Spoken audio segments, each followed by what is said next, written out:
மாணவர் தயாராக இருக்கும்போது ஆசிரியர் தோன்றுவார். இங்கு மாணவர் என்பது நீங்கள் தான். நீங்கள் உங்கள் வாழ்க்கையில் நடந்த எல்லா விஷயத்துக்கும் நீங்கள் தான் பொறுப்பு என்பதை ஏற்று சரணாகதியோடு பிரபஞ்சத்தை அணுகும்போது பிரபஞ்சமே உங்களை குருவாக இருந்து வழிநடத்தி கொண்டு போகும். பிரபஞ்சம் இங்கே யார் மீதும் பாராபட்சம் காட்டுறதே கிடையாது.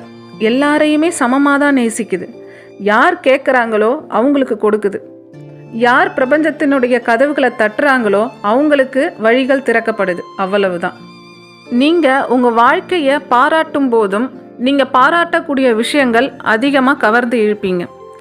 அதே சமயம் நீங்கள் உங்கள் வாழ்க்கையில் குறை சொல்லும் போதும் குறை சொல்லக்கூடிய விஷயங்களையும் அதிகப்படியாக உங்களை நோக்கி இழுப்பீங்க.